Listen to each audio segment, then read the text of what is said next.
সর্বশ্রেষ্ঠ ন্যায়ের প্রতীক ইসলাম ধর্ম। সেই ইসলাম ধর্ম ত্যাগ করে কিভাবে একটা মানুষ খ্রিস্টান ধর্ম গ্রহণ করতে পারে, এই ভিডিও চিত্রই তার প্রমাণ। এই যে দেখতে পাচ্ছেন বিড়ি টানছে ফুক ফুক ফুক ফুক করে, এই যে টাকলু মাথার লোকটা, এই লোকটা ছিল মুসলমান। সে কোনো একটা লোভে পড়ে হয়ে গেল খ্রিস্টান। যাই হোক, যার কারণে এলাকাবাসীর লোকজন তার প্রতি একটু ক্ষিপ্ত হওয়ার পরে তাকে এলাকা থেকে বের করার চিন্তা ভাবনা করেছে, যাতে করে এর জন্য আর কোনো লোক এই মুসলিম ধর্ম ত্যাগ করে কোনো লোভে পড়ে অন্য ধর্মে না যায়। এই জন্য এলাকাবাসী সিদ্ধান্ত নিয়েছে তাকে এলাকা থেকে বের করার জন্য। লোকটার নাম হচ্ছে আতাহার। আর এই ভিডিওটা আমাকে দিয়েছেন নয়ন মিয়া আমাকে সহযোগিতা করছেন এই ভিডিওটা দিয়ে, কারণ আমি অসুস্থ আপনারা জানেন, এই জন্য আমি বাড়ি থেকে বের হতে পারিনি।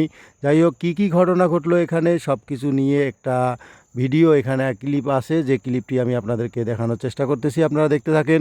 এবং এই ধরনের ন্যাক্কারজনক ঘটনা আপনাদের এলাকায় যদি ঘটে অবশ্যই আমাকে অবগত করবেন। আর এই ধরনের ঘটনা যারা ঘটায় তাদেরকে ধরার চেষ্টা করুন, মূলতপক্ষে তাদেরকে ধরে তাদেরকে বিচারের আওতায় আনতে হবে। সবাই ভালো থাকবেন আর ঘটনাটা শুনবেন, আশা করি ভালো লাগবে এবং কমেন্টে আপনার মতামত জানাবেন। ধন্যবাদ। হলো আজকে আমরা আতার ভাইকে এখান থেকে যে বিদায় করে দিলাম, তোমরা তো সবাই জানো, হ্যাঁ, আমরা সবাই এলাকাবাসী। কথা হলো যে আতার ভাই যে আমরা বিদায় করে দিছি, যে মালামালগুলো আমরা কিনে নিছি বা তার মাল তাকে বুঝে দিছি, এতে কোনো কারো মনের ভিতরে কোনো খুঁতখুতি আছে আতার ভাই? আমার কি খুঁতখুতি?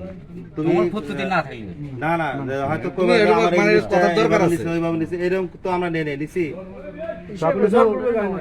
আপনি উপস্থিত থাকা অবস্থায় আমরা জিনিসগুলো দাম করে নিছি। আর যার যেটা বেচার দরকার সেটা বেচছি, হ্যাঁ, আপনি যেটা নিয়ে আর বাকিগুলো আপনি বুঝে পাইছেন। আমরা নিছি, তাই না? আচ্ছা, এতে তো তোমার মনের ভিতরে কোনো ইয়া নাই যে কষ্ট পাওয়ার কিছু নাই।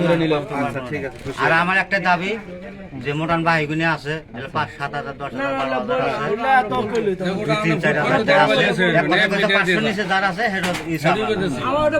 আর একটা কথা হলো উনি কি আর এলাকায় থাকবেন, বিষয় না আমাকে দেওয়া হলে তোমার বিষয় আমরা বলতেছি যে তুমি যে ধর্মই পালন করো সেটা তোমার মনের একটি ব্যাপার। তোমার বাড়ির থেকে কোনো লোক যেন কোনো বাড়িতে যায় বলে না যে আমাদের গ্রুপে আসো বা আমরা এটা করি এটা যদি ভাই প্রমাণ সহিত যদি ধরা পড়ে তাহলে কিন্তু আমরা ছাড় দেব না। আমরা কোনো বাড়িতে যাই না। এই যাও পর্যন্ত আমরা যতটুকু শুনছি, আমরা সম্পূর্ণ মাটি দিয়ে তোমাকে সম্মান খাতিরে আমরা এখান থেকে তোমাকে বিদায় করে দিলাম। নেক্সট কোন টাইমে যদি তোমার বাড়ির ফ্যামিলির লোকজন বা তোমার বউ বা তুমি কোন বাড়িতে অন্য কোন সদস্য বলো যে আমাদের দলে আসো বা আমরা হইছি, আমরা এই শান্তিতে আছি বা তোমাদের এই দিব, যদি এইরকম কোন মানে